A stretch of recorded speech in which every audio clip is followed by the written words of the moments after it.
ನಮಸ್ಕಾರ ವೀಕ್ಷಕರೇ, ನೀವು ನೋಡ್ತಾ ಇದ್ದೀರಾ ಜಾಣರ ಜಗುಲಿ. ನಾನು ನಿಮ್ಮ ಚಂದ್ರಶೇಖರ್. ಪ್ರಿಯ ವಿದ್ಯಾರ್ಥಿಗಳೇ, ವರ್ಷವಿಡೀ ಶಾಲಾ ಕಾಲೇಜಿನ ಪಠ್ಯ ಹಾಗೂ ಪಠ್ಯೇತರ ಚಟುವಟಿಕೆಗಳಲ್ಲಿ ತೊಡಗಿಕೊಂಡು ವಾರ್ಷಿಕ ಸ್ನೇಹ ಸಮ್ಮೇಳನ ಕೂಡ ಮುಗಿಸಿ ಇನ್ನು ಕೆಲವು ತಿಂಗಳು ಉಳಿದ ವಾರ್ಷಿಕ ಪರೀಕ್ಷೆಗಳನ್ನು ಎದುರಿಸಲು ಸನ್ನದ್ಧರಾಗುತ್ತಿದ್ದೀರಿ ಅಲ್ಲವೇ? ಮುದ್ದು ವಿದ್ಯಾರ್ಥಿಗಳೇ, ಯುದ್ಧಕಾಲ ಶಸ್ತ್ರಾಭ್ಯಾಸ ಮಾಡದೆ ಒಬ್ಬ ಯಶಸ್ವಿ ವಿದ್ಯಾರ್ಥಿಯ ಪರೀಕ್ಷಾ ಪೂರ್ವ ಸಿದ್ಧತೆ ಹೇಗೆಲ್ಲ ಇರಬೇಕು ಎಂಬುದು ಇಲ್ಲಿ ತಿಳಿಯೋಣ. ಮೊದಲನೇದಾಗಿ, ಪ್ರತಿಯೊಬ್ಬ ವಿದ್ಯಾರ್ಥಿ ಜೀವನದಲ್ಲಿ SSLC ಹಾಗೂ PUC ಎಂಬುದು ತುಂಬಾ ಮಹತ್ವದ ಘಟ್ಟಗಳಾಗಿವೆ. ಬಹಳ ವಿದ್ಯಾರ್ಥಿಗಳು ಸಮಯದ ಮಹತ್ವ, ಪರೀಕ್ಷಾ ತಯಾರಿ, ಸೂಕ್ತ ಮಾರ್ಗದರ್ಶನವಿಲ್ಲದೆ ಎಡವಿದವರೇ ಹೆಚ್ಚು. ತಾವು ಈ 3 ಮುಖ್ಯ ಅಂಶಗಳ ಬಗ್ಗೆ ಹೆಚ್ಚಿನ ಗಮನ ಹರಿಸಿದ್ದೇ ಆದರೆ ತಮಗೆ ಯಶಸ್ಸು ಕಟ್ಟಿಟ್ಟ ಬುತ್ತಿ ಎಂಬುದು ಎರಡು ಮಾತಿಲ್ಲ. There is no shortcut for success. ಅಂದರೆ ಯಶಸ್ಸಿಗೆ ಒಳೆದಾರಿಗಳು ಇಲ್ಲ ಎಂಬುದು ತಮಗೆ ತಿಳಿದಿರಲಿ.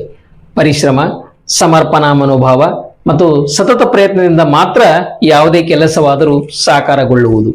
ಪರೀಕ್ಷೆಯಲ್ಲಿ ನಕಲು ಮಾಡುವಂತಹ ಅಡ್ಡದಾರಿಗಳನ್ನು ಹಿಡಿದು ಪರೀಕ್ಷಾ ಸಮೀಕ್ಷಕರ ಕೈಯಲ್ಲಿ ಸಿಲುಕಿ ನಿಮ್ಮ ವಿದ್ಯಾರ್ಥಿ ಜೀವನಕ್ಕೇನೇ ಕಪ್ಪು ಚುಕ್ಕಿ ತಂದುಕೊಳ್ಳುವುದಕ್ಕಿಂತ ಈವಾಗಿನಿಂದಲೇ ಕಾಲಹರಣ ಮಾಡದೆ ಶಿಕ್ಷಕರ ಹಾಗೂ ಪಾಲಕರ ಮಾರ್ಗದರ್ಶನದಲ್ಲಿ ಸೂಕ್ತ ಪರೀಕ್ಷಾ ಪೂರ್ವ ಸಿದ್ಧತೆ ಮಾಡಿದ್ದೇ ಆದರೆ ತಾವು ನಿರೀಕ್ಷಿಸಿದ ಫಲಿತಾಂಶ ಗಳಿಸುವುದರಲ್ಲಿ ಅನುಮಾನವೇ ಇಲ್ಲ. ಪರೀಕ್ಷಾ ಪೂರ್ವ ತಯಾರಿ ಎಂಬುದು ಯಾವುದೇ ರಾಕೆಟ್ ಸೈನ್ಸ್ ಅಲ್ಲ, ಅದೊಂದು ಕಲೆ. ಒಬ್ಬ ಸಾಮಾನ್ಯ ವಿದ್ಯಾರ್ಥಿ ಆದವನು ಕೂಡ ತನ್ನ ನಿಗದಿತ ಪರೀಕ್ಷಾ ಪೂರ್ವದ ಕೆಲವು ತಿಂಗಳುಗಳಲ್ಲಿ ತನ್ನ ದಿನನಿತ್ಯದ ಆಟ, ಪಾಠ, ಊಟ ಮತ್ತು ನಿದ್ರೆಗೆ ವ್ಯಯಿಸುವ ಸಮಯವನ್ನು ಶಿಸ್ತುಬದ್ಧವಾಗಿ ವಿನಿಯೋಗಿಸುವುದಾಗಿದೆ ಅಷ್ಟೇ. ತಾವು ಮೊದಲು ಮಾಡಬೇಕಾದ ಕೆಲಸವೆಂದರೆ ಮನೆಯಲ್ಲಿ ಇರುವ ದಿನದರ್ಶಿಕೆ ಅಂದರೆ ಕ್ಯಾಲೆಂಡರ್ ತೆಗೆದುಕೊಂಡು ಈಗಾಗಲೇ ಅದರಲ್ಲಿ ತಮಗೆ ನೀಡಿರುವ ಪರೀಕ್ಷಾ ವೇಳಾಪಟ್ಟಿ ಅನುಸಾರ ಯಾವ ತಾರೀಕಿಗೆ ಯಾವ ಪರೀಕ್ಷೆ ಇದೆ ಎಂಬುದು ಗುರುತಿಸಿಕೊಳ್ಳುವುದು. ಇದರಿಂದ ನಮಗೆ ಇವತ್ತಿನಿಂದ ಪರೀಕ್ಷಾ ದಿನಾಂಕದವರೆಗೆ ಎಷ್ಟು ದಿನಗಳು ಉಳಿದಿವೆ ಎಂದು ಮನದಟ್ಟಾಗುತ್ತದೆ. ಒಮ್ಮೆ ಬಾಕಿ ಉಳಿದಿರುವ ದಿನಗಳ ಲೆಕ್ಕ ಸಿಗುತ್ತಿದ್ದಂತೆಯೇ ನಿಮ್ಮ ಸಮರ್ಥಕ್ಕನುಸಾರವಾಗಿ ಯಾವ ವಿಷಯಕ್ಕೆ ಎಷ್ಟು ದಿನ ತೆಗೆದಿಡಬೇಕು ಎಂದು ದಿನದರ್ಶಿಕೆಯಲ್ಲಿ ಗುರುತು ಹಾಕಿಕೊಳ್ಳಬೇಕು. ಕಠಿಣ ವಿಷಯಗಳಿಗೆ ಹೆಚ್ಚಿನ ಸಮಯ ಹಾಗೂ ಸರಳ ವಿಷಯಗಳಿಗೆ ಕಡಿಮೆ ಸಮಯ ಮೀಸಲಿಡುತ್ತಾ ನಿಮ್ಮದೇ ಆದ ಪರೀಕ್ಷಾ ಪೂರ್ವ ತಯಾರಿಗೆ ಉಳಿದಿರುವ ದಿನಗಳ ವೇಳಾಪಟ್ಟಿ ತಯಾರಿಸಿಕೊಳ್ಳಬೇಕು. ಒಮ್ಮೆ ನೀವು ವಿಷಯಾನುಸಾರ ಪರೀಕ್ಷಾ ಪೂರ್ವ ತಯಾರಿಗೆ ಉಳಿದಿರುವ ದಿನಗಳ ವೇಳಾಪಟ್ಟಿಯನ್ನು ತಯಾರಿಸಿದ ನಂತರ ಅದಕ್ಕನುಸಾರವಾಗಿ ದೃಢ ಸಂಕಲ್ಪದೊಂದಿಗೆ ಅಭ್ಯಾಸ ಪ್ರಾರಂಭಿಸಬೇಕು.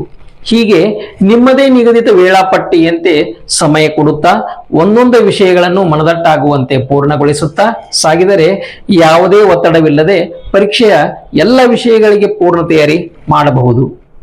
ಇನ್ನೊಂದು ಮುಖ್ಯವಾದ ವಿಷಯ, ನಿಮ್ಮ ವೇಳಾಪಟ್ಟಿಯಲ್ಲಿ ನೀವು ಪ್ರತಿನಿತ್ಯ ಅಭ್ಯಾಸಕ್ಕೆ ಕೊಡುವ ಸಿಂಹಪಾಲಿನ ಸಮಯದ ಜೊತೆ ಅಲ್ಪ ಸಮಯವನ್ನಾದರೂ ಸತ್ವಯುತವಾದ ಆಹಾರ, ಮನೋರಂಜನೆ, ಯೋಗ ಹಾಗೂ ದಿನಕ್ಕೆ 6 ಗಂಟೆಯಾದರೂ ಒಳ್ಳೆಯ ನಿದ್ರೆಗೆ ಕೊಡುವುದನ್ನು ಮರೆಯದಿರಿ. ಗದ್ದಲವಿಲ್ಲದ ಸ್ಥಳ ಅಥವಾ ಕೊಠಡಿಯ ಆಯ್ಕೆ ಮಾಡಿ ಅಭ್ಯಾಸಕ್ಕೆ ಕುಳಿತರೂ ಕೂಡ ನಿಮ್ಮ ಮನಸ್ಸನ್ನು ಚಂಚಲಗೊಳಿಸುವ ಮೊಬೈಲ್ ಹಾಗೂ ದೂರದರ್ಶನದಿಂದ ದೂರವಿದ್ದಷ್ಟು ಒಳ್ಳೆಯದು. ಪಠನ, ಮನನ, ಸ್ಮರಣ ಈ 3 ಅಂಶಗಳನ್ನು ನಿಮ್ಮ ಓದಿನಲ್ಲಿ ಅಳವಡಿಸಿಕೊಂಡು ಪ್ರತಿ ಅಧ್ಯಾಯದ ಮುಖ್ಯ ಅಂಶಗಳ ಕೈಪಿಡಿಯನ್ನು ಬರೆಯುತ್ತಾ ಸಾಗಬೇಕು. ಈ ಕೈಪಿಡಿ ನಿಮ್ಮ ಪರೀಕ್ಷಾ ಹಿಂದಿನ ದಿನ ಕಣ್ಣಾಡಿಸಲು ಸಹಾಯವಾಗುತ್ತದೆ. ಓದುವಾಗ ಯಾವುದೇ ವಿಷಯ ಅಥವಾ ಅಧ್ಯಾಯದ ಬಗ್ಗೆ ಗೊಂದಲವಿದ್ದರೆ ಮರುದಿನ ಶಿಕ್ಷಕರೊಂದಿಗೆ ಚರ್ಚಿಸಿ ಪರಿಹಾರ ಕಂಡುಕೊಳ್ಳಬೇಕು. ಒಂದು ವಿಷಯ ಪೂರ್ಣಗೊಳಿಸಿದ ನಂತರ ಗಡಿಯಾರ ಮುಂದಿಟ್ಟುಕೊಂಡು ಪರೀಕ್ಷೆಗೆ ಕುಳಿತಂತೆ ಕಳೆದ ಸಾಲಿನ ಕೆಲವು ವರ್ಷಗಳ ಪ್ರಶ್ನೆ ಪತ್ರಿಕೆಗಳನ್ನು ಬಿಡಿಸಿ ನಂತರ ಶಿಕ್ಷಕರಿಂದ ಪರಿಶೀಲಿಸಿ ಅಂಕ ನಮೂದಿಸಬೇಕು. ಇದರಿಂದ ನಿಮಗೆ ಇನ್ನೂ ಯಾವ ಅಧ್ಯಾಯಕ್ಕೆ ಹೆಚ್ಚಿನ ಗಮನ ಕೊಡಬೇಕೆಂದು ಅರಿವಾಗುತ್ತಾ ಆತ್ಮವಿಶ್ವಾಸ ಇಮ್ಮಡಿಯಾಗುತ್ತದೆ. ಆತ್ಮೀಯ ಪಾಲಕರೇ, ನೀವು ನಿಮ್ಮ ಮಕ್ಕಳಿಗೆ ಪರೀಕ್ಷೆಯಲ್ಲಿ ಹೆಚ್ಚಿನ ಅಂಕಗಳನ್ನು ತರಲೇಬೇಕು ಎಂದು ಒತ್ತಡ ಹಾಕದೆ ಅವರಿಗೆ ಮಾನಸಿಕ ಬೆಂಬಲ ಕೊಡುತ್ತಾ ಓದುವ ಒಳ್ಳೆಯ ವಾತಾವರಣ ಕಲ್ಪಿಸಬೇಕು. ಪಾಲಕರು ತಮ್ಮ ಕನಸುಗಳನ್ನು ಮಕ್ಕಳ ಮೇಲೆ ಒತ್ತಾಯ ಪೂರ್ವಕವಾಗಿ ಹೇರದೆ ಪ್ರತಿ ಮಗುವಿನಲ್ಲೂ ಅದರದೇ ಆದ ಸಂಭಾವ್ಯ ಶಕ್ತಿ ಅಡಗಿರುತ್ತದೆ ಎಂಬುದು ಅರಿತು ಪೋಷಿಸಿದ್ದೇ ಆದರೆ ಪ್ರತಿ ವಿದ್ಯಾರ್ಥಿಯು ಪೂರ್ಣ ತಯಾರಿಯೊಂದಿಗೆ ಯಾವುದೇ ಭಯವಿಲ್ಲದೆ ಪರೀಕ್ಷೆ ಎದುರಿಸಿ ಒಳ್ಳೆಯ ಅಂಕಗಳನ್ನು ಗಳಿಸುವುದರೊಂದಿಗೆ ತಮ್ಮ ಭವ್ಯ ಭವಿಷ್ಯವನ್ನು ಕಟ್ಟಿಕೊಳ್ಳುತ್ತಾರೆ ಅಲ್ಲವೇ?